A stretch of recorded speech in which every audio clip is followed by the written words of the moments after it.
What is up YouTube, this is Golden State Rider. I'm here back with another video, and actually on today's video I want to go over the topic of if the 22 ZX-10R or any other ZX-10R from any generation, it's a good commuter bike. So without further ado, let's jump into the topic and then we'll talk about that. So if you are new to the channel, or make sure you hit the subscribe button, hit that bell icon so every time I post a new video you will be notified. Also, if you're a subscriber, make sure you hit the bell icon so you will be notified when the new content is uploaded. So basically on today's topic, I want to go over the topic of if the 22 ZX-10R, it's a good commuter bike. Today it's like the Tuesday, it's a little bit hotter here in North California. So right now it's like 8 in the morning and the weather is around, I think right now it's like 60 or something, like 61, 62. So it's like, it's been 30s and 20s all week long. So today it's a little bit cooler. But I decided to go to work and thought about like posting a video of if this bike, it's a good commuter bike. Let's get to the safe lane and then we'll talk from there.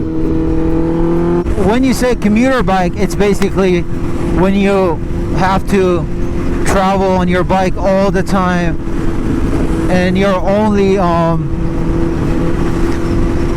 transportation or the only vehicle that you have to get to work or to places, it's your motorcycle, and it happened to be one of these ZX-10Rs. The ZX-10R, mainly all generations, like let's say anywhere after 2010 until today, all the ZX-10Rs mainly are track oriented bikes. So the way they build them and all of that, they are track oriented. With that being said, yes, they sell them legally, like they are street legal and all of that, but with a little bit of modification, let's say with a few modifications, that bike can turn into a MotoGP bike completely.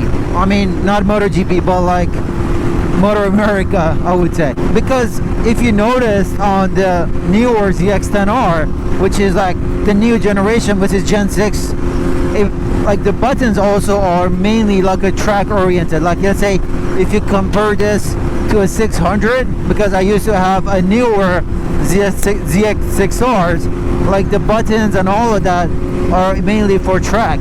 I mean, these are street legal. However, if you change them to those like a colorful ones, I don't know the exact name of them, I'll post a picture of it over here so you know what I'm talking about. The buttons are also mainly track oriented. But can you ride it in street and legal? Yes, you can. And as far as the commuter bike goes, yeah, I would say yes and no. It's a good commuter bike because it has enough power to get you to a point A, from point A to point B.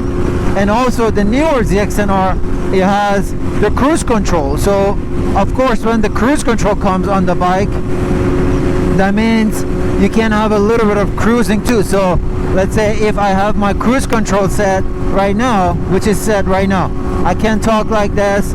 I don't recommend doing that, but you see, my hands are free, the bike rolls on its own. So I can rest my throttle, like the hand that I'm controlling the throttle, and I can rest both like this just in case I'm going for a long run. So the newer bikes, they made them as a commuter bike, as well as touring, as well as sport and all of that. Me personally, I wouldn't use this bike as a commuter bike, and the reason is because if you have such a bike like this, you wouldn't want to put the commuter mileage on here.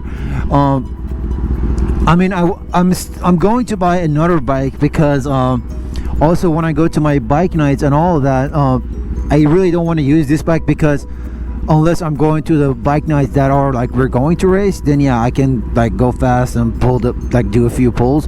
But for regular ride around the town or commuting to work sometimes and all of that, I want to get another bike, which is like I'm thinking of getting a Honda Rebel or like the FZ07 or MTs. So one of the perks of having this bike, because this bike, it's kind of a heavier bike, than normal, and the way the fairings and the gas tank and all that's been designed, so you can tuck underneath and then you can basically be hidden behind the fairing and gas tank. So I would say it's 50-50. It's personal that if you want to use it as a commuter bike or not.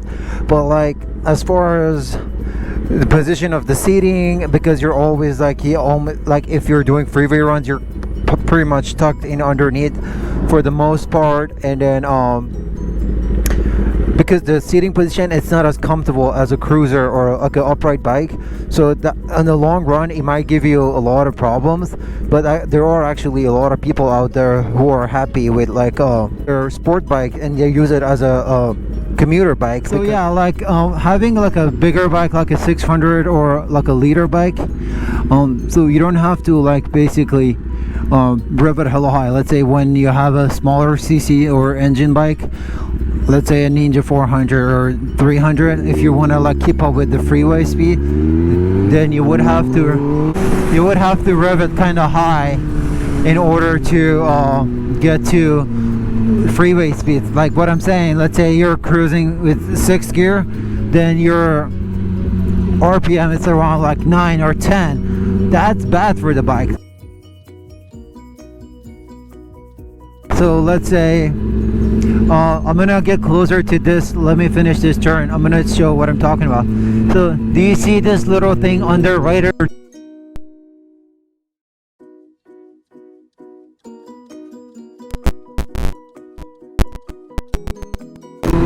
Economy portion, so that'll saves you more gas. And you see when I have like I can cruise at 75 miles an hour and I can just like go just fine. Like I don't have to like tuck in or anything because the bike is heavy enough, so it get me enough stable. It all keeps me stable, so I don't have to. These are the things that I was gonna talk about. And overall, having sport bike, it's a good commuter bike only if you're commuting to work for fun once, twice a week, not all the time, because over time it'll be exhausting and you don't want to do that. So these are my thoughts of having this bike as a cruiser, as a commuter bike. Alright guys, so pretty much this is it for today. Thank you for tuning to the channel. Thank you for watching this video. And again, if you're new to the channel, make sure to subscribe to the channel.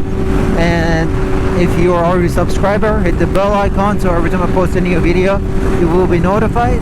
Also drop a like, dislike, and until